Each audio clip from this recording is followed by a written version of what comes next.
할렐루야.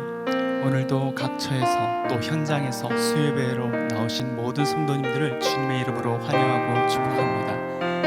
복음의 빛인 자 함께 찬양하시겠습니다.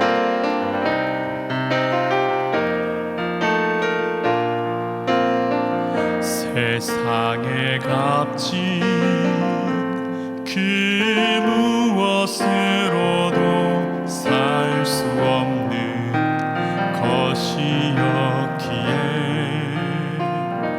자신의 모든 것 아낌없이 내어주신 그 놀라운 주님의 은혜, 그 크신 사랑 세상 무엇으로도 다 갚을 수가 없어서 나는 언제나 주님의 은혜에 복음의 빛인 자, 내게 주신 이 복음 부끄러워하느니 세상 모든 사람들 부끄럽다 여도 나는 감당치 못할 복음의 빛인 자, 땅끝까지 그 사랑 전하리. 내게 주신 이 복음 부끄러워하느니 세상 모든 사람들 부끄럽다 여도 나는 감당치 못할 복음의 빛인 자, 땅끝까지 그 사랑 전하리.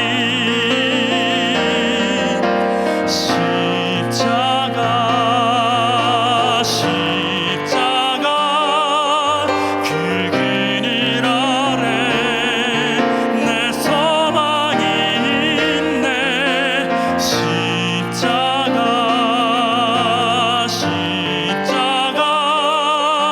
그 그늘 아래 내 생명이 있네.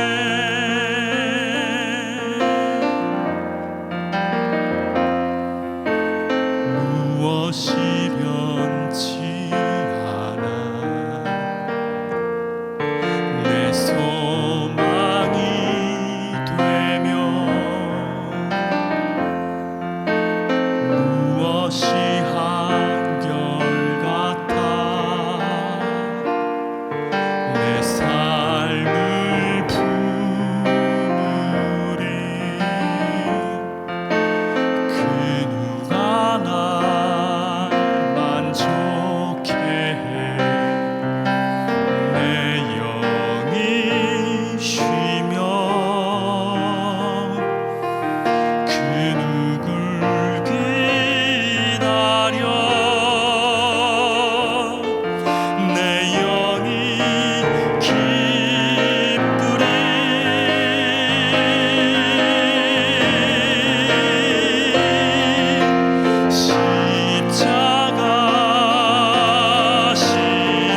십자가 그 그늘 아래 내 소망이 있네. 십자가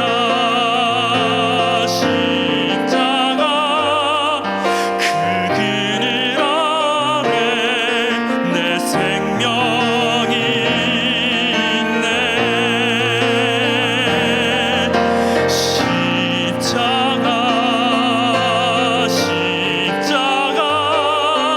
그 그늘 아래 내 소망이 있네. 십자가 그 그늘 아래 내 생명이 있네.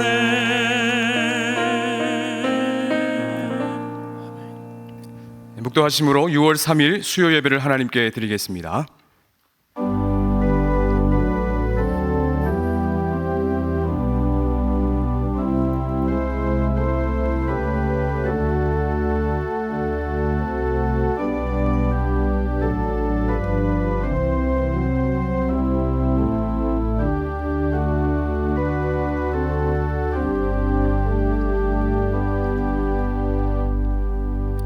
찬송가 304장을 함께 찬양하겠습니다. 304장입니다.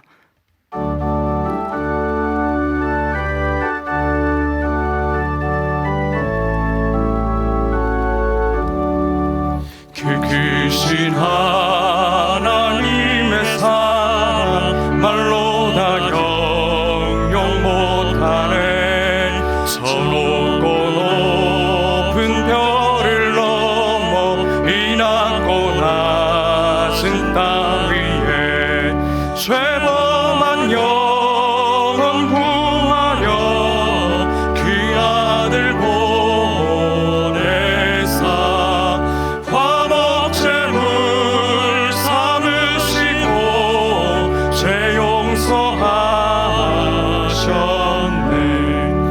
하나님 크신 사랑은 증량 다 못하네.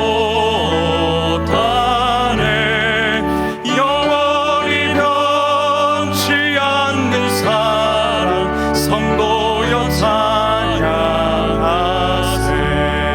괴로운 시절 지나가고 땅 위에 영화 쇠할 때 주 믿지 않던 영혼들은 큰 소리 외쳐 울어도 주 믿는 성도들에게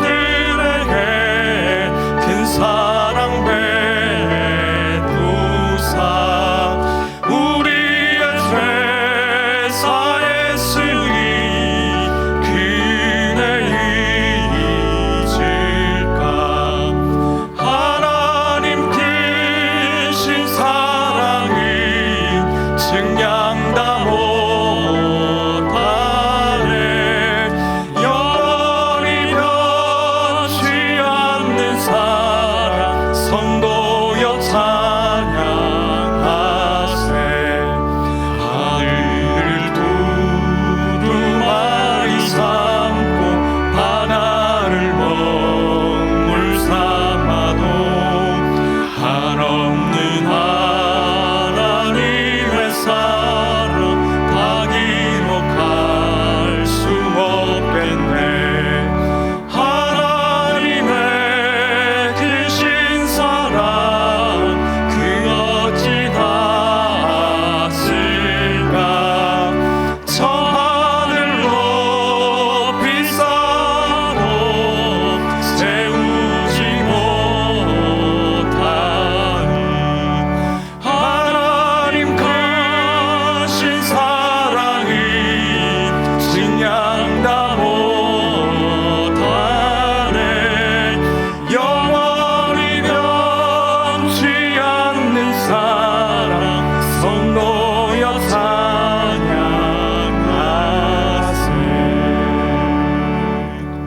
하나님 아버지, 오늘도 귀한 생명 주시고 생명 다해 감당할 사명을 주셔서 최선을 다해 하루를 살게 하시니 감사합니다. 우리 인생의 참된 복은 하나님이 누구신지를 알며 그 하나님을 가까이 하는 것임을 고백합니다. 이 땅을 살아가는 동안 세상의 헛된 물질이나 명예의 마음을 빼앗기지 않게 하시고 평생 하나님을 향한 목마름을 가지고 살아가게 하여 주시옵소서. 우리에게는 하나님을 가까이 하려는 노력을 가로막는 장애물들이 참 많이 있습니다. 우리 안에 있는 죄의 세력이 끊임없이 우리의 마음과 행위를 죄로 이끌어가고 있습니다. 작은 허물이나 죄로 인해 넘어질 때에 드는 끊임없는 죄책감과 수치심, 그리고 사탄의 참소로 인해 하나님께 나아갈 힘조차 없을 때가 있습니다. 우리를 시험에 들지 않도록 이 모든 죄의 영향력으로부터 보호하여 주시옵소서. 삶의 고난 앞에서 우리의 믿음이 너무나도 쉽게 흔들릴 때에는 야복 강가의 야곱처럼 오히려 하나님께 전심으로 기도하며 하나님을 만나는 축복을 경험하게 하여 주시옵소서. 우리를 둘러싼 여러 가지 세상의 염려와 죄악의 유혹이 우리 마음을 사로잡지 못하도록 늘 깨어 기도에 힘쓰게 하시고 주의 말씀으로 든든히 서게 하여 주시옵소서. 세상과 가까이 하여 경건의 능력을 상실한 채 모양만 남아있는 삶이 아니라 밀려오는 세속에 역류하여 선명한 신앙으로 경건의 모양과 능력을 두루 갖춘 성도들이 되게 하여 주시옵소서.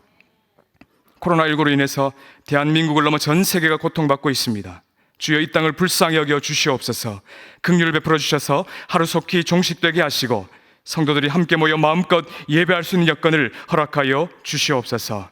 육신의 아픔과 영적인 침체와 경제적인 어려움과 대인관계의 단절 등 수많은 고난과 역경의 상황을 믿음으로 잘 극복하게 해주시고, 모든 것이 합력하여 선을 이루실 하나님의 능력을 신뢰하게 하여 주시옵소서. 천국 복음으로 사람을 살리고 키우고 치는 생명사의 공동체의 사명을 감당하는 대구동신교회를 붙들어 주셔서 이 교회를 통한 복음의 역사, 생명의 역사가 중단되지 않고 더욱 왕성하게 일어나게 하여 주시옵소서.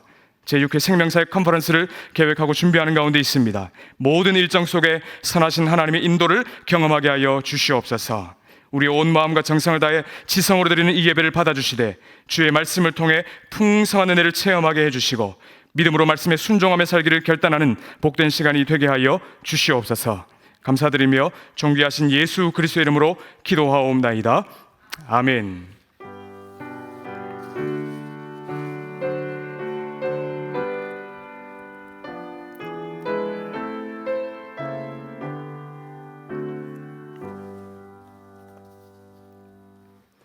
교회 소식을 말씀드리겠습니다. 대구동신교회는 정부 차원의 감염병 예방 수칙을 철저하게 준수하며 공동체 예배 단계적 회복 중에 있습니다. 예방 수칙을 철저하게 지킬 때에는 교회 내에서 감염 확산이 일어나지 않았다는 그 뉴스를 참고하셔서 우리 성도들께서는 주어진 환경에서 적극적으로 공동체 예배에 참석해 주시기를 부탁드립니다. 다른 광고는 주보 6면을 참고해 주시기 바랍니다. 오늘 우리에게 주신 하나님의 말씀은 로마서 1장 16절에서 17절까지의 말씀입니다. 신약성경 239면에 있는 로마서 1장 16절과 17절 두 절 말씀을 찾으셔서 함께 읽도록 하겠습니다. 16절 17절 함께 읽습니다. 내가 복음을 부끄러워하지 아니하노니 이 복음은 모든 믿는 자에게 구원을 주시는 하나님의 능력이 됨이라. 먼저는 유대인에게요 그리고 헬라인에게로다. 복음에는 하나님의 의가 나타나서 믿음으로 믿음에 이르게 하나니 기록된 바 오직 의인은 믿음으로 말미암아 살리라 함과 같으니라. 아멘.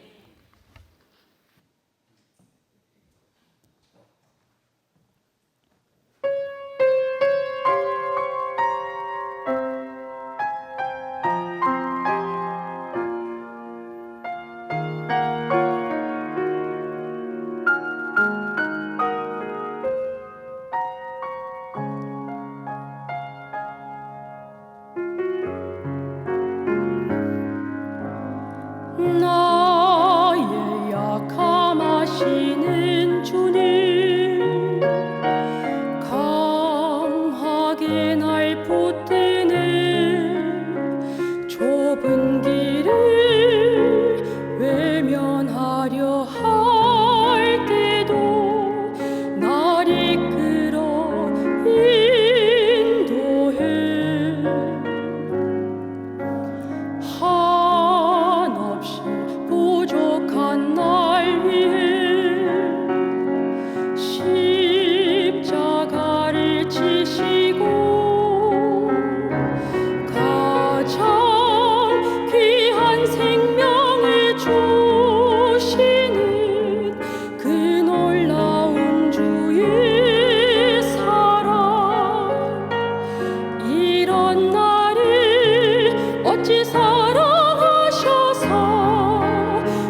하나님께 영광의 박수 올려드리겠습니다.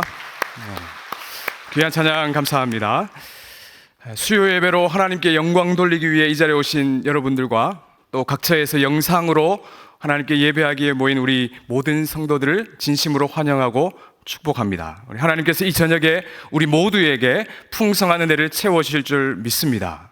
마스크로 꽉 가려져 있지만 마스크로는 도저히 가릴 수 없는 따스한 미소를 머금은 표정으로 옆 사람과 함께 목례하며 인사할까요? 잘 오셨습니다. 은혜 많이 받으시기 바랍니다. 네. 인터넷에서 오랫동안 회자되었던 글귀가 있어요. 한 번쯤은 다들 접해 보셨을 만한 그 글귀인데 누가 이 글을 썼는지 명확하게 정확한 출처가 누구인지는 잘 모릅니다. 여러 가지 설이 있어서 잘 모르지만 우리가 살고 있는 이 시대를 역설적으로 표현한 내용을 많은 사람들에게 이렇게 공개해서 사람들이 다 공감하고 있는 내용이 있어서 제가 다시 한번 반복적이겠지만 소개를 해드리려고 합니다. 제목이 우리 시대의 역설이라는 글입니다. 건물은 높아졌지만 인격은 더 작아졌고 고속도로는 넓어졌지만 시야는 더 좁아졌다. 소비는 많아졌지만 기쁨은 더 줄어들었고 집은 커졌지만 가족은 더 적어졌다. 생활은 편리해졌지만 시간은 더 부족하고 가진 것은 몇 배가 되었지만 소중한 가치는 더 줄어들었다. 학력은 높아졌지만 상식은 더 부족하고 지식은 많아졌지만 판단력은 더 모자란다. 전문가들은 늘어났지만 문제는 더 많아졌고 약은 많아졌지만 건강은 더 나빠졌다. 돈을 버는 법은 배웠지만 나누는 법은 잊어버렸고 평균 수명은 늘어났지만 시간 속에 삶의 의미를 넣는 법은 상실했다. 달에 갔다 왔지만 길을 건너가 이웃을 만나기는 더 힘들어졌고 우주를 향해 나아가지만 우리 안의 세계는 잃어버렸다. 공기청정기는 갖고 있지만 영혼은 더 오염되었고 원자는 쪼갤 수 있지만 편견을 부수지는 못한다. 자유는 더 늘었지만 열정은 더 줄어들었고 세계 평화를 많이 이야기하지만 전쟁은 더 많아졌고 여가 시간은 늘어났지만 마음의 평화는 더 줄어들었다. 여러분, 이 말을 들으면 어떤 느낌이 드십니까? 어느 정도 동의가 되시는가요? 우리 사회가 여러 모양으로 갈수록 발전하고 점점 좋아지는 것은 사실인데 그에 따른 역설적인 말들이 참 부인할 수 없는 현실이어서 씁쓸함을 감출 수가 없습니다. 우리가 살고 있는 이 세상을 대변하고 있는 글인데 마치 이것을 듣고 있노라면 우리 속에 있는 치부가 고스란히 드러나는 것 같은 부끄러움이 남는 것은 비단 저만의 느낌은 아닐 것입니다. 작년 이맘때쯤이었습니다. 아내와 함께 아름다운 자연 속에서 경주에 있는 황리단길이라는 곳에 간 적이 있어요. 거기 가서 여러 곳을 들렀는데 가다가 서점에 들른 적이 있습니다. 그 서점은 우리가 알고 있는 일반적인 대형 서점이 아니고 아주 고풍이 느껴지도록 인테리어가 되어 있었고 규모도 굉장히 아담해서 책도 그렇게 많지 않은 아주 작은 고서점이었어요. 이리저리 그냥 책들을 둘러보다가 제 눈을 사로잡고 호기심을 자극하는 책을 발견하게 되었는데 그 책 제목이 지적 대화를 위한 넓고 얕은 지식, 줄여서 지대넙얏 이런 책입니다. 두 권인데요. 작년에 제가 샀어요. 이게 보니까 2014년 12월에 초판이 발행되었는데 1년 전에 제가 구입할 때를 지나서 최근에 제가 인터넷을 검색해 보니까 지속적으로 계속해서 인문학 도서의 베스트셀러에 올라가 있었습니다. 정말 책을 안 읽는 시대에 이 책의 누적 판매수가 200만 부가 넘었다고 합니다. 이 책이 굉장히 잘 팔리고 많이 읽히는 책입니다. 이 책은요, 아주 다양한 영역의 기본적인 지식과 정보를 담고 있어가지고 제목 그대로 불특정 다수와 함께 대화를 할 수 있는 소위 대화거리를 제공해 주는 책이에요. 인문학 도서로는 독특하게 이 책이 오랫동안 이 독자들에게 몇 년 동안 계속해서 사랑받는 이유는 그 내용도 내용이지만 이 시대상, 우리가 살고 있는 이 시대상을 고스란히 반영하고 있기 때문이라는 생각이 들었습니다. 우리가 살고 있는 이 시대는 무엇인가 깊이 고민하고 생각하는 이 철학적 사고의 시대가 아니라는 거예요. 급변하는 세상에 적응하며 살기에는 어떤 주제를 내가 깊이 생각하는 것은 시간 낭비라는 겁니다. 비현실적인 모습이라는 거예요. 최첨단 정보통신 기술과 미디어의 발달로 인해서 특정 이슈에 대해서 깊이 생각하기보다는 바로바로 손에서 검색해서 금방 결과를 도출해낼 수 있게 된 것입니다. 그 결과로 일 처리 속도는 굉장히 빨라졌지만 그에 비해서 점점 우리 인간의 두뇌가 퇴화되어가는 그런 모습을 볼 수가 있습니다. 여러분, 아닌 것 같지만 방명록을 적다 보면요, 여러분 올라오실 때 방명록 적잖아요. 가끔씩 어떤 분들은 본인의 핸드폰 전화번호를 잘 몰라요. 당연히 알아야 될 것 같은 그 번호를 모를 때가 있다는 겁니다. 왜? 단축 번호를 누르고 그렇게 하면 되기 때문에 전혀 끝까지 기억을 못 한다는 겁니다. 여러분, 이 책을 통해서 알 수 있는 이 시대의 특징이 뭡니까? 그럴듯하게 나 자신을 포장하여서 남들에게 보여주기에 능숙한 시대가 우리가 살고 있는 이 시대라는 거예요. 뭔가 지적인 대화에 동참해가지고 나의 지식 수준이 어느 정도 된다는 것을 알려주고는 싶은데 실제로 그럴 만한 능력이 없는 거예요. 그러니까 얄팍한 수준의 정보만을 가지고 내가 지적으로 보이고 싶어 한다는 겁니다. 사람들이 명품에 집착하는 이유도 동일하지 않을까요? 내가 다른 사람들에게 어떤 사람이지, 나의 생활 수준이 어느 정도인지 드러내고 싶은 욕망이 고스란히 드러나는 모습이 그것 아니겠습니까? 하지만 분명한 것은요, 명품 가방이 걸친다고 해서 내가 명품 인생이 되는 것이 아니라는 사실입니다. 우리는 하나님의 형상대로 지음받은 아주 고귀한 작품이기 때문에, 하나님의 작품이기 때문에 굳이 내가 명품 가방을 걸치지 않아도 이미 명품이라는 사실을 우리는 잊지 말아야 할 것입니다. 최근 인기리에 종영한 드라마 부부의 세계라는 드라마를 보신 분들이 많이 있을 텐데요, 사랑으로 믿었던 부부의 인연이 배신으로 이렇게 끊어지면서 복수의 소용돌이 속으로 빠지는 이야기가 이 드라마의 큰 줄거리예요. 이 드라마에서는 아주 행복해 보이는 단란한 한 가정이 남편이 불륜에 빠지면서 산산조각 나버리는 모습을 고스란히 보여주는 내용입니다.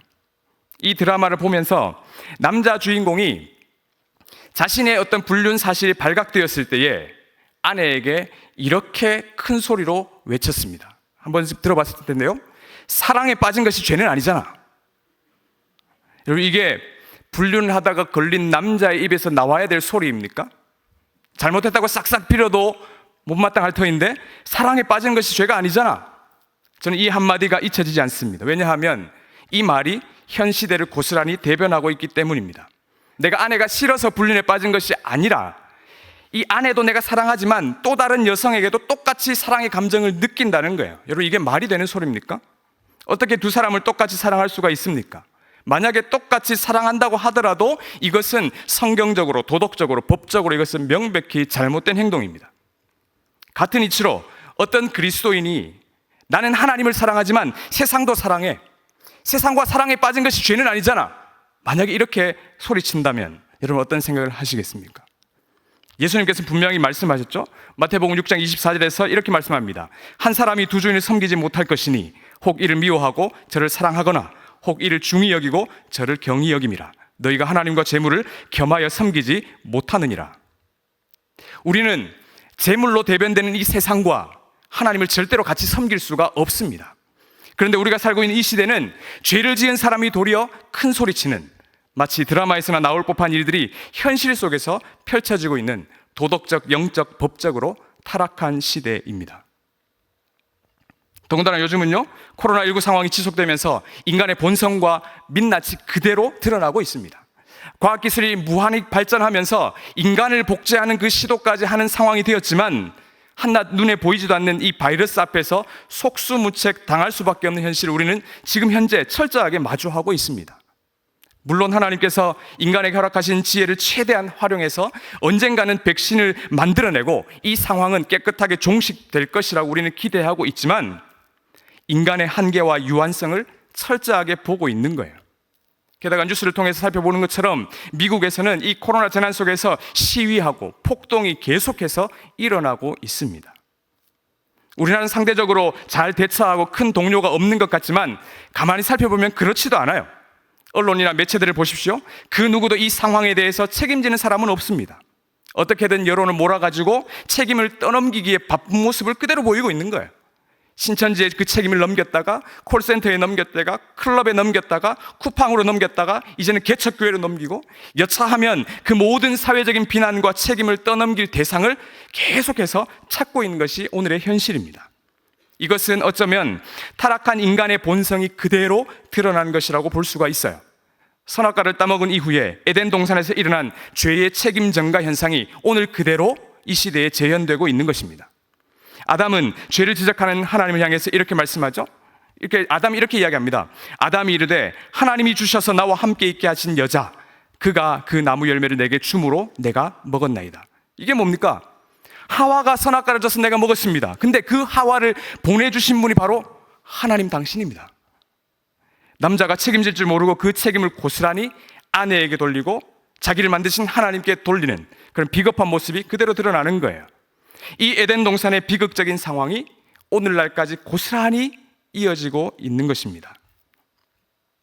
제가 장황하게 설명을 드렸는데, 물론 책 한 권, 드라마 한 편, 현실에서 우리가 마주하고 있는 재난 상황 하나를 가지고 오늘의 현실을 다 총칭하는 것은 과하다고 생각할 수 있겠지만, 이 모든 상황들을 종합해서 유추해 볼 때 우리가 살고 있는 이 시대는 하나님의 뜻이 아니라 죄로 물들어 있는 세상이라고 볼 수가 있습니다. 죄로 가득한 이 세상, 여러분, 이 세상에는 아무런 소망이 없는 거예요. 참 비극적이지 않습니까? 소망이 없는 시대. 그런데 놀랍게도 소망이 없는 것이 우리에게 소망이에요. 왜냐하면 이 세상에 소망이 없고 이 세상을 살아가는 우리에게 소망이 없다는 것을 직시해야만 복음의 필요성을 인식하기 때문입니다. 그제서야 복음으로 우리의 눈을 돌리기 때문입니다. 이 소망 없는 이 시대의 진단에 따른 가장 적확한 처방이 바로 복음이에요. 제가 오늘 여러분과 함께 이 복음을 좀 소개하려고 하는데, 부부의 세계로 대변할 수 있는 이 타락한 시대에서 우리가 나아가야 할 방향이 뭡니까? 그것은 바로 복음의 세계라는 거예요. 우리가 몸담고 있는 이 기독교는 복음을 믿고 그 복음을 전합니다. 그렇기 때문에 신앙생활 할 때 가장 많이 듣는 단어 중에 하나가 복음이에요. 그렇게 많이 듣고 접했던 단어인데, 정작 누군가가 정말 복음이 뭡니까? 저에게 복음을 좀 가르쳐 주십시오 라고 묻는다면 명확하게 복음에 대해서 이러이러하다라고 답변하는 사람이 많지 않다는 것도 현실일 겁니다. 많은 성도들의 경우에 복음을 몰라서, 복음이 도대체 뭔지 몰라서가 아니에요. 다 알고 있습니다. 어떤 내용인지 다 알아요. 그런데 조각조각 파편화된 지식이 체계적으로 정리가 안 되어 있기 때문에 그들은 명확하게 답을 못하는 거예요. 바울은 로마서의 서론이라 할 수 있는 이 로마서 1장의 초반부 17절까지의 말씀에서 복음에 대한 분명한 정의를 내리고 있는데요, 특별히 이 바울은 이 복음을 크게 두 가지 관점으로 소개합니다. 첫 번째로 바울은 이 복음을 기독론적인 관점에서 소개하는데요, 2절에서 4절까지의 말씀 우리 함께 같이 읽으면 좋겠습니다. 읽겠습니다. 이 복음은 하나님이 선지자들을 통하여 그의 아들에 관하여 성경에 미리 약속하신 것이라. 그의 아들에 관하여 말하면 육신으로는 다윗의 혈통에서 나셨고 성결의 영으로는 죽은 자들 가운데서 부활하사 능력으로 하나님의 아들로 선포되셨으니 곧 우리 주 예수 그리스도시니라. 복음은 예수님에 대한 소식이에요. 간단하게 이야기하면 예수님에 대한 소식입니다. 복음은 그리스도께서 구약의 모든 약속을 성취하신 것입니다. 바울은 복음이란 예수님에 대해서 구약 성경에 미리 약속된 것이라고 그렇게 말하고 있어요. 그렇다면 여러분, 구약 성경에 어디에 예수님이 소개되어 있던가요? 제가 몇 가지 구절들을 쭉 소개해 보겠습니다. 쭉 나와 있는데요, 구약 성경이 예수 그리스도에 대한 약속이에요. 신약 성경은 그 약속의 성취라고 볼 수 있습니다.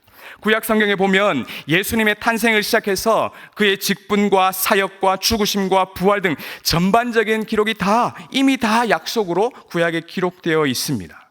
그렇기 때문에 이 복음의 내용은 예수 그리스도가 누구시고 예수 그리스도가 우리를 위해서 무엇을 하셨는가, 거기에 대한 내용이에요.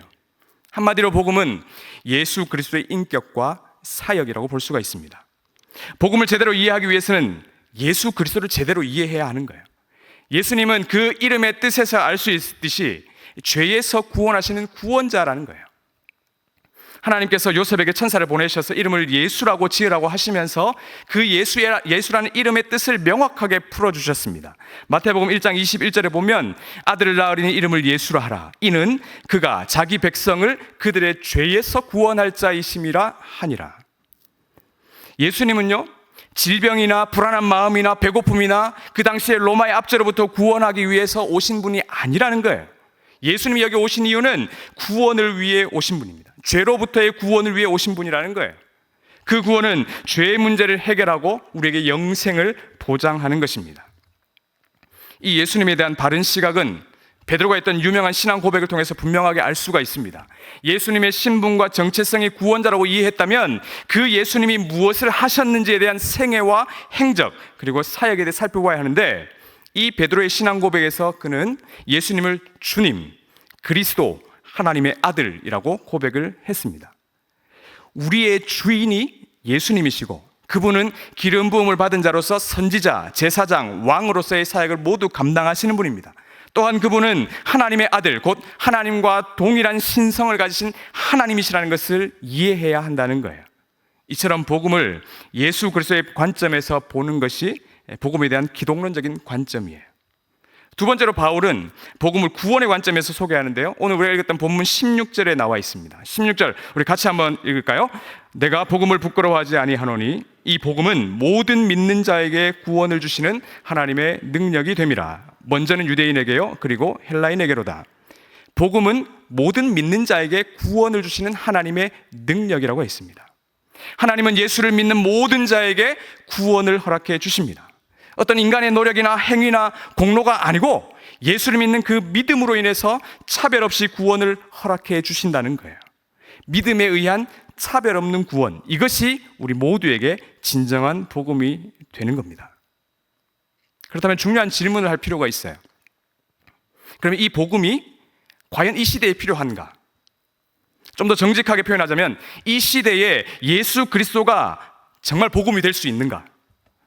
여러분에게 정말 필요한 복음은 무엇입니까? 복된 소식, 기쁜 소식, 정말 복음이 무엇입니까? 몸이 아픈 분들에게는 병이 치료되었습니다라는 이 의사의 진단이, 취업을 앞두고 있는 청년들에게는 바라는 직장에 취업됐다는 그 소식이, 코로나19로 지쳐있는 우리 모두에게는 백신이 개발되어서 코로나가 종식되었습니다라는 이 소식이 가장 절실하게 필요한 복음일 수도 있어요. 얼마 전 저는 문자 한 통을 받고 아주 깊은 생각에 빠질 수밖에 없었습니다. 그 생각은 쉽사리 잊혀지지 않았고 어쩌면 그 문자 한 통이 오늘 이 설교를 준비하게 만들었다고 해도 과언이 아닙니다. 지난달 어린이날을 맞이해서 사랑하는 아들들에게 선물을 해 주어야겠다. 아빠로서 이제 노릇을 해야 되니까 선물을 해야겠다라고 생각하고 아이들을 불렀습니다. 아이들을 불러서 너희들이 원하는 선물을 이야기해라. 그러면 아빠가 바로 주문을 해 주겠다. 사실은 그때가 5월 5일이었습니다. 이미 다 지나갈 때인데 그냥 넘어가면 큰일 나니까 불러가지고 보는 앞에서 주문을 해주겠다 하고 당당하게 소리를 쳤죠. 그래서 아이들이 와서 서로 행복한 고민을 하는 거예요. 뭘 사지? 막 이렇게 고민을 거듭하다가 결국 자동차 장난감을 주문하기로 했습니다. 그래서 아이들이 원하는 것보다 조금 더 비싼 것을 주문해 주었죠.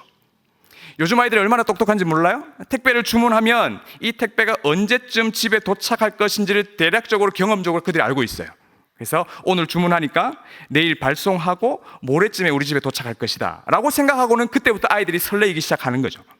드디어 이제 이틀이 지나고 택배가 도착해야 될 날이 밝았습니다. 그때가 5월 7일.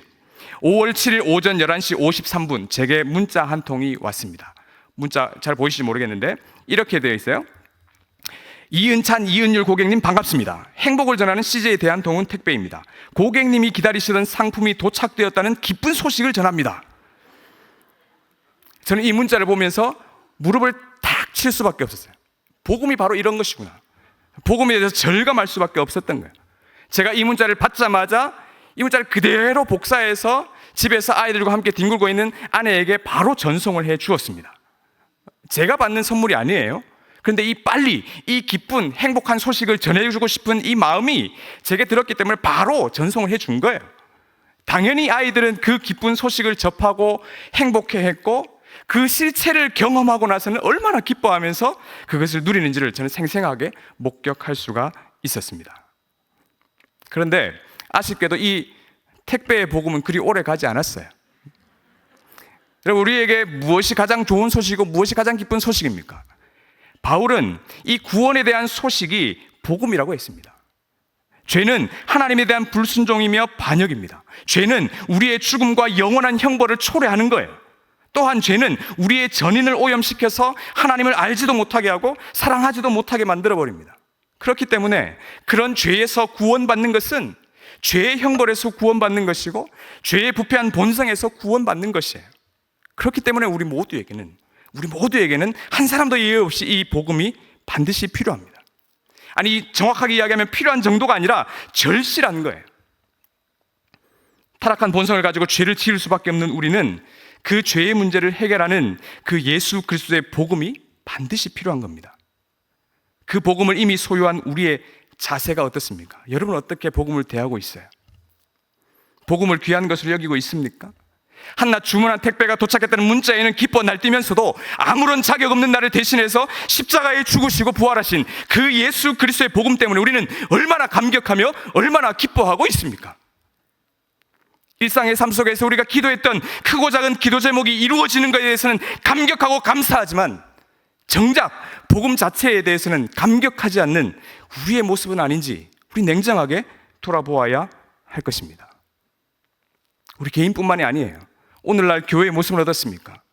교회는 복음으로 충만하기 때문에 복음을 가르치고 복음을 전하는 곳이기 때문에 더 이상 복음이 필요하지 않을까요? 도널드 그레이 반하우스 목사님이 이미 오래전에 이렇게 말씀하신 적이 있습니다. 이렇게 말씀해요. 사탄이 이 도시를 장악한다면 술집은 모두 문을 닫을 것이고 도생물들은 자취를 감출 것이다. 깨끗해진 거리는 서로 웃음을 머금은 보행자들로 가득 찰 것이다. 저주 악담도 사라질 것이다. 아이들은 예 선생님 혹은 예 부인하고 공손하게 말할 것이며 교회는 매주일 문전성시를 이룰 것이다. 그러나 교회에서는 그리스도가 선포되지 않을 것이다. 여러분 이거 엄청난 이야기 아닙니까? 기독교에 그리스도가 빠진다면, 다시 말해서 이 기독교의 복음이 빠진다면 더 이상 기독교가 아닌 것이죠. 그렇기 때문에 복음을 알고 믿고 있는 교회와 성도들에게는 이 복음이 여전히 필요한 것이고 더욱더 생생하게 우리에게 기쁨으로 다가와야 할 것입니다. 바울은 이 복음을 소개하면서 내가 복음을 부끄러워하지 않는다라고 그렇게 말씀합니다. 독특한 표현이죠. 바울은 내가 복음을 자랑스럽게 생각한다라고 말하지 않고 왜 하필 부끄러워하지 않는다라는 이 부정적인 방식으로 표현했을까요? 바울은 로마나 그리스의 문명화된 그 사회 속에 살고 있는 사람들이 보기에는 이 복음의 내용이 부끄럽고 수치스러울 수 있다는 것을 너무나도 잘 알고 있었습니다. 겉으로 보기에는 이 복음이 위대한 철학체계도 아니고 어떤 문명화에 도움이 되지도 않는 거예요. 그래서 이 바울이 고린도전서 1장에서 자신이 전하는 이 십자가의 복음이 기적을 좋아하는 유대인들에게는 거리끼는 것이고 지혜를 좋아하는 헬라인에게는 미련한 것으로 여겨진다는 것을 너무나도 잘 알고 있었습니다. 복음은 인간을 전적으로 타락한 죄인으로 보지만 헬라 철학은 인간을 만물의 척도로 여기기 때문에 헬라 사람들이 보기에는 이것이 너무나도 미련해 보이는 것이에요. 유대인들은 나무에 달린 자마다 모두가 다 저주를 받은 것을 여겼기 때문에 나무에 달려 죽은 예수님을 구주로 인정할 수가 없었던 것입니다. 복음을 부끄럽게 생각하는 것은 바울이 선교 현장에서 자주 경험하는 흔한 일이었어요. 로마인들 중에서도 이 복음의 단순성을 경멸하는 사람들이 있었습니다. 그들의 눈에 보기에는 제국의 수도였던 이 로마의 거리에서 단지 목수 노릇을 하던 유대 식민지 청년이 십자가에 못 박혔다가 며칠 후에 다시 부활해서 온 인류의 구원자가 되었다라는 이 바울의 메시지가 아주 기괴하고 경멸스럽게 들렸을 것이 분명합니다. 고린도전서 1장 18절에 이렇게 되어 있습니다. 십자가의 도가 멸망하는 자들에게는 미련한 것이요 구원을 받는 우리에게는 하나님의 능력이라. 이게 복음의 양면성이에요. 구원을 받는 우리에게는 이 복음은 하나님의 능력이라고 이야기할 수 있지만 십자가의 도가 멸망하는 자들에게는, 이 복음이 멸망하는 자들에게는 미련한 것이라는 거예요. 예수님의 선포가 사람들 가운데 적대감을 불러일으킨 것처럼 바울이 선포했던 이 복음도 예수님의 선포와 마찬가지로 사람들에게 비판과 적대감을 불러일으켰습니다. 복음은 사람들에게 칭찬과 영예와 편안함만을 제공해 주지 않습니다. 오히려 그것은 우리를 더 기분 나쁘게 만들고 우리를 더 수치스럽게 만드는 거예요. 그것은 사람들에게 거리낌의 형상을 가지고 있기 때문에 반드시 수치와 비난을 불러일으키게 됩니다. 예수님이 복음을 전하시다가 십자가에 못 박히셨던 것처럼 바울도 빌립보에서 투옥되고 데살로니가에서는 쫓겨나고 아덴에서는 조롱을 받았던 거예요. 여러분 듣기 싫은 소리 전하는데 누가 좋다고 합니까? 그럼에도 불구하고 바울은 단호하게 복음편에 서기를 작정했습니다. 어떻게 그런 일이 가능했을까요? 그것은 십자가의 형상을 지니고 있어서 불신자들에게 조롱과 반대를 불러일으켰지만 모든 믿는 자에게 구원을 주시는 하나님의 능력이 복음 속에 담겨있기 때문입니다. 아무리 애정이 듬뿍 담겨있다 하더라도 잔소리를 듣기 좋아하는 사람은 없습니다. 아무리 건강에 좋다고 하더라도 입에 쓴 약을 계속해서 달라고 하는 사람은 없습니다. 영광스러운 결과는 원하지만 고통스러운 과정을 기뻐하는 사람도 없습니다. 죄로 물들어 있는 인간은 이 복음이 순수하게 선포될수록 듣기를 싫어할 것입니다. 어느 강단에서든 순수한 복음, 바른 복음, 진실한 복음이 선포되는 그곳에서 여러분의 귀를 거스르게 하고 계속해서 기분이 나쁘게 만들고, 그렇다면 여러분은 기뻐해야 하는 거예요. 그만큼 복음이 순수하다는 증거입니다. 배척하고 욕하고 조롱할 것입니다. 하지만 우리는 그 소리를 들어야 합니다. 요즘 같은 시대도 예수를 믿냐? 예수를 믿을 바엔 차라리 나를 믿겠다 라고 큰 소리를 치는 사람들이 이 시대에 얼마나 많이 있는지 몰라요. 코로나19 감염이 교회에서 산발적으로 자꾸 일어나니까 자초지종을 살피지도 않고 무조건 교회를 비판하기에 열을 내고 있는 사람들의 모습을 보십시오. 절대로 나는 복음을 받아들이지 않겠다고 작정한 사람들처럼 보입니다. 그럼에도 불구하고 이 복음이 구원을 주시는 하나님의 능력인 줄 믿습니다.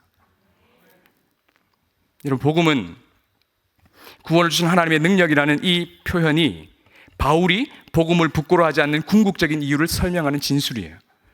복음은 하나님의 능력입니다.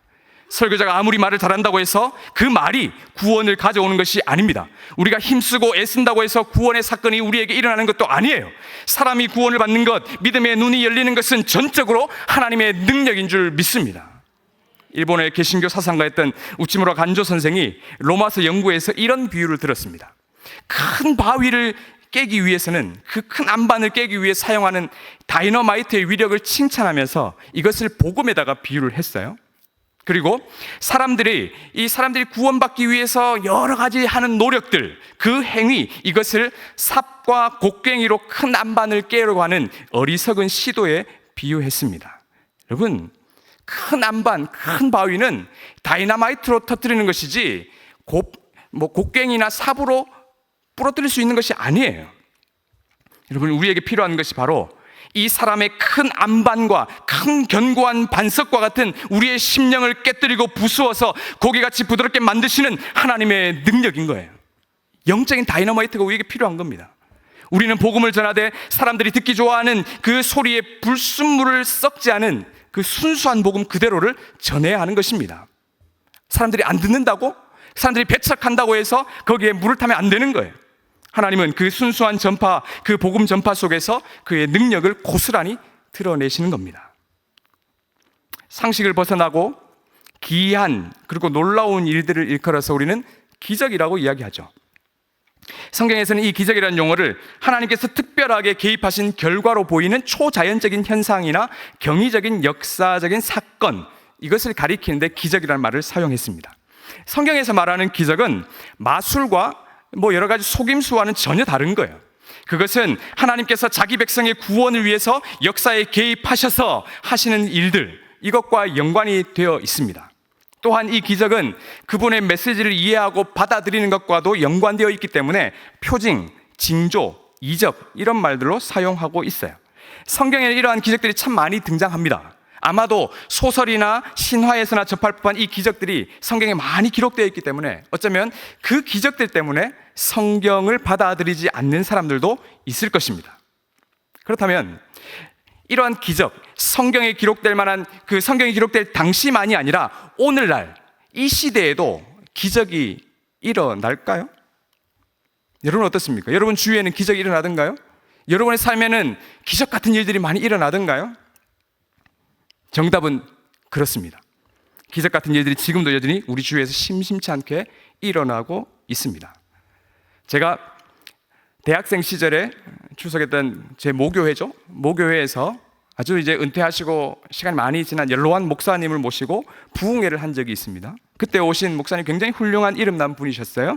그분이 설교를 쭉 하시면서 들었던 예화가 10수년이 지난 지금까지도 제 머릿속에서 떠나지 않습니다. 그래서 이 예화를 제가 소개해 드리려고 하는데요.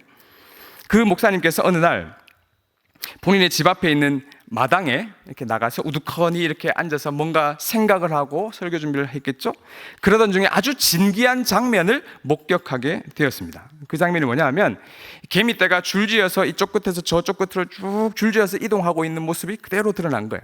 그래서 이 길 꽤 길어요. 그래서 무엇인가 싶어 가보니까 한쪽 끝에 가보니까 개미 집으로 추정되는 구멍이 있는 거예요. 아, 여기가 개미 집이구나. 그러면 여기에서 연결되어서 줄지어간 그쪽에 뭐가 있었냐?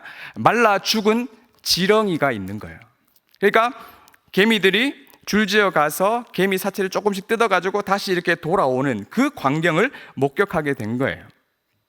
그래서 이 목사님이 가만히 있다가 약간 짓궂은 생각이 들었어요. 그래서 주위를 다시 한번 둘러보니까, 저 옆에 보니까 아이스크림을 다 먹고 남으면 이 나무 막대기가 있지 않습니까? 그게 버려진 게 보이는 거예요. 그래서 그것을 가지고 와서 이 지렁이를 싹 들어 올려가지고, 이 지렁이를 싹 들어 올리니까 이 개미들 입장에서는 어떻습니까? 멘붕이 온 거죠. 이거 도대체 어떻게 된 거야? 이거 어디 간 거야? 근데 이것을 가지고 그 개미 집으로 추정되는 그 구멍 앞에 툭 떨어뜨려 놓았습니다. 여러분, 개미 입장에서 생각해 보시죠. 이건 기적이에요. 내가 수고해서 노력하지 않아도 내 집 앞에 그냥 통째로, 그 큰 것이 통째로 남아 있는 거예요. 이게 개미가 경험한 기적 아니겠습니까? 여러분, 가만히 생각해 보십시오. 개미 입장에서는 그 사건이 기적이에요. 그런데 그 목사님의 입장에서는 그 일이 기적입니까? 그냥 일상이에요. 목사님은 그냥 그 일을 하는데 엄청난 수고를 해서 막 힘을 많이 들인 것도 아니고 그냥 호기심에 힘들이지 않고 그냥 재미삼아 한 일이에요. 그런데 개미들 입장에서는 그게 기적이라는 거예요. 여러분, 하나님과 우리와의 관계도 마찬가지예요. 우리에게 기적이 하나님에게는 일상에 불과한 거예요. 그렇기 때문에 우리가 믿는 하나님은 우리와 차원이 다르신 분이기 때문에 지금도 필요하면 얼마든지 우리에게 기적을 허락하실 수 있습니다. 하나님께서 믿는 자들에게 구원을 베푸시기 위해서 우리의 눈으로 볼 때는 기적 같은 일들을 통해서라도 반드시 역사하실 거라는 거예요. 여러분은 하나님께서 허락하시는 이 기적을 지금 체험하고 계십니까? 기적이라고 하니까 말 그대로 기적만 생각하는 경향이 있지만 오늘날 우리가 체험할 수 있는 가장 큰 기적이 뭘까요? 오늘날 내가 체험할 수 있는 가장 큰 기적, 병원에서도 포기한 심각한 질병이 깨끗하게 나았던 경험이 기적입니까? 도무지 나와 결혼할 수 없을 것 같은 그 사람과 지금 내가 결혼해서 부부가 된 것이 기적입니까? 신앙생활하면서 다양한 은사를 체험하는 것, 그게 기적입니까? 기적 맞죠? 맞아요. 하지만 오늘날 우리가 경험할 수 있는 최고의 기적은 그런 것이 아닙니다. 우리가 경험할 수 있는, 최근에 경험할 수 있는 가장 최고의 기적이 있다면 그것은 하나님의 능력의 복음으로 인해서 변화된 나의 모습이라는 거예요. 복음에 반응하는 사람은 반드시 삶의 변화가 나타날 수밖에 없잖아요. 씨앗을 심고 적절한 햇빛과 적당한 수분이 공급이 되면 반드시 싹이 트고 꽃이 피는 것은 당연한 자연의 이치 아닙니까? 마찬가지로 복음에 반응한 사람은 생각과 말과 행동에 있어서 반드시 긍정적인 변화가 나타나게 되어 있습니다. 도무지 믿을 것 같지 않았던 그 사람이 예수를 믿고 변화되어서 이 자리에 앉아 있지 않습니까? 이것이 단순히 사람의 변화로만 볼 수 있을까요? 불가항력적인 이 복음의 능력으로 우리의 완고한 마음이 깨어지고 예수를 믿음으로 말미암아 영원한 생명을 얻게 되었는데 그것이 어찌 병고침으로 인해서 몇 년의 인생이 조금 더 주어진 것과 감히 비교할 수가 있겠습니까?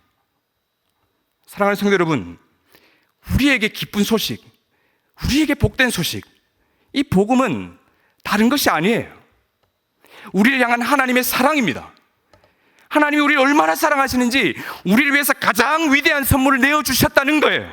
그 선물이 뭡니까? 예수 그리스도예요. 우리는 이 예수 그리스도를 믿음으로 말미암아 영원한 생명을 이미 소유하게 되었습니다. 영원한 생명을 소유한 사람은 이 세상에서의 유한한 것들에 절대로 목매지 않습니다. 당장 눈앞에 펼쳐진 현상이나 상황들이나 재난 때문에 일희일비하지 않는다는 거예요. 영원한 시각에 초점을 맞추고 현재를 살아가는 그 사람이 바로 복음적 삶을 사는 사람입니다. 믿음으로 모세는 장성하여서 바로의 공주의 아들이라 칭함받기를 거절하고 도리어 하나님의 백성과 함께 고난받기를 잠시 죄악의 낙을 누리는 것보다 더 좋아하고 그리스도를 위하여 받는 수모를 애굽의 모든 보화보다 더 큰 재물로 여겼으니 이는 상주심을 바라봄이라고 했습니다. 이러한 모습이 복음을 소유한 삶에 마땅한 모습 아닐까요? 우리가 있어야 할 곳은 죄악과 탐욕이 가득한 부부의 세계가 아니에요. 우리가 있어야 할 곳은 사랑과 은혜와 하나님의 능력이 충만한 복음의 세계인 줄 믿습니다. 그 능력의 복음으로 의롭게 된 의인은 믿음으로 말미암아 반드시 거룩한 삶을 살아가야 할 것입니다. 그 복음의 세계에서 오늘 나에게 주시는 하나님의 사랑과 은혜에 깊이 잠겨서 하나님의 기적을 일상처럼 누리며 살아가시기를 주님의 이름으로 축원합니다. 우리 함께 찬양하겠습니다.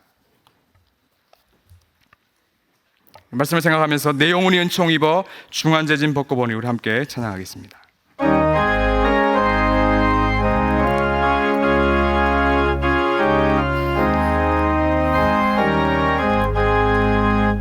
내 영혼이 은총 입어 중한 죄짐 벗고 보니 슬픔 많은 이 세상도 천국으로 화하도다.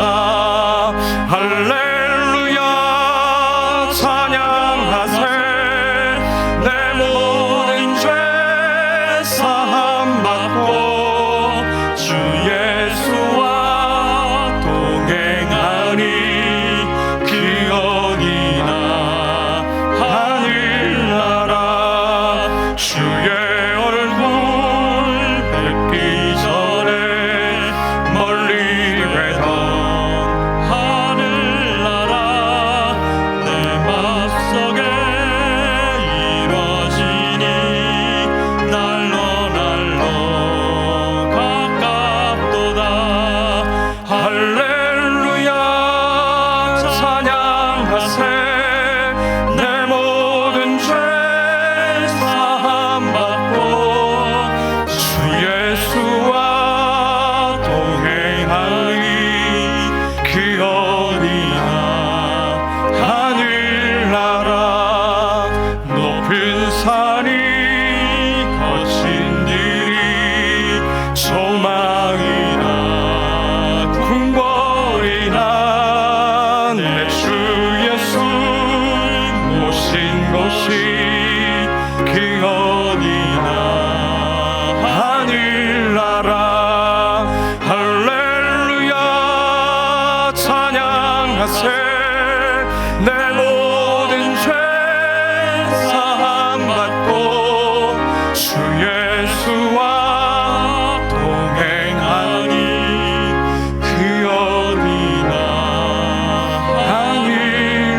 하늘나라. 살아계신 하나님 아버지, 아무런 자격 없는 자를 택하시고 예수 그리스도의 공로로 영원한 생명을 얻게 하시니 감사합니다. 모든 믿는 자에게 구원을 주신 하나님의 능력의 복음을 소유한 자로서 날마다 믿음으로 승리하며 거룩한 삶을 살아가게 하여 주시옵소서. 죄악이 관영하고 하나님을 대적하는 것이 너무나도 당연시되는 이 타락한 세상 속에서 끝까지 믿음의 경주를 잘 달려가는 자들이 되게 하시고 우리가 처한 곳곳마다 주 예수와 동행함으로 천국을 경험하게 하여 주시옵소서. 이 복음을 부끄러워하지 않는 자가 되게 하시고 더 많은 사람들에게 기쁨과 감격을 가지고 부단히 전파하는 자가 되게 하셔서 우리가 전하는 복음으로 가정과 교회와 직장과 지역과 나라와 열방을 살리고 키우고 고치는 생명사역을 잘 감당하게 하여 주시옵소서. 귀한 예물 드린 손길을 기억하시고 간구하는 모든 것에 신실하게 응답하시되 마르지 않는 생각 같은 은혜가 계속해서 평생 흘러넘치는 복된 삶이 되게 하여 주시옵소서. 존귀하신 예수 그리스도의 이름으로 기도하옵나이다. 아멘. 주 예수 그리스도의 은혜와 하나님 아버지의 사랑과 성령의 교통하심이 타락한 현실 세계에 초점을 두지 않고 예수 그리스도의 복음의 풍성한 세계에 우리의 시선을 고정하여 모든 믿는 자에게 구원을 주시는 하나님의 기적 같은 능력을 체험하며 살기를 소원하다지만 주의 귀한 백성들 머리 위에 이제로부터 영원토록 함께 있을지어다. 아멘.